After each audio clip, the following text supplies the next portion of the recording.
Hi, welcome to the Diabetes Education Series. In this video, what I want to talk to you about are the different types of diabetes. How many different types of diabetes do you know of? Most people tell me 2. There are actually 5 types of diabetes that we know about today. That's right, 5 types of diabetes. So let's go through those. Type 1 diabetes. That is typically associated, it's the juvenile, it's the type of diabetes that you're born with where the person is insulin dependent. That is an autoimmune diabetes where your immune system attacks the cells of your pancreas that make insulin and you can't make it, so you're insulin dependent. And then people know about type 2 diabetes, which is actually the one that they know about most commonly, and that's the adult onset. That's the one that's typically associated with obesity and insulin resistance. That's it. Most people are familiar with those 2, but there are actually 3 more types of diabetes. So let's talk about type 1.5. Type 1.5 is a mix between type 1, which is autoimmune, and type 2, which is adult onset. So the person typically that has this type of diabetes, later in life, they gain weight, they develop insulin resistance, they look like they would have, when their markers show elevated blood sugar, elevated hemoglobin A1C, the doctor says you've got diabetes and they label it as type 2. But these people are the people that they can't get their blood sugar under control no matter what they do with their diet, no matter how they exercise. And that's because what's happening is they also have an underlying autoimmune problem where their immune system starts attacking the cells of the pancreas that make insulin.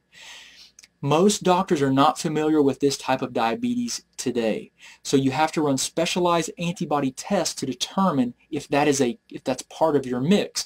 And the only way that you're going to find that out is if your doctor takes time to investigate your history and understand what's actually happening to you a little bit more. Let's talk about type 3 diabetes now. Type 3 diabetes is actually what we know today is Alzheimer's. That's right, Alzheimer's. Alzheimer's is where it affects the brain, where the brain atrophies. You actually lose the mass of the brain. And we know that there is a direct relationship with blood sugar, and that's what it's actually being considered and called in the literature is Alzheimer's is being called now by a lot of researchers type 3 diabetes because the fluctuations in blood sugars cause damage to the nerve cells of your body, and your brain is all nerve cells. So what happens is it damages those nerve cells, and your nerve cells, unlike other cells of your body, they don't go through this process called mitosis where they divide and they replenish themselves. You're born with the ones that you have, and that's it. So once they die, they're gone. So then what happens is the mass of the brain shrinks with these fluctuations in blood sugar. Now a lot of people that have diabetes, they don't know about the effects on their brain, but what they are aware of are typically the effects on their peripheral nerves because they develop these burning, tingling, these abnormal sensations like they have bugs crawling on them, these loss of sensation in their feet and hands, which is called peripheral neuropathy. Now that's an effect to the nerves due to blood sugar spikes and dips. Just like the brain is being affected by those blood sugar spikes and dips. So type 3 diabetes is Alzheimer's. It's something that we know about now. It's very important that you're aware of these things. And then the last type is gestational, which is associated with pregnancy. So I wanted to share that information with you because so many people are unaware of all these different types of diabetes. And as a side note, what researchers are actually finding is that all organ systems likely have their own local regulation of blood sugar as well. It's not just what's happening systemically through your body and your circulatory system.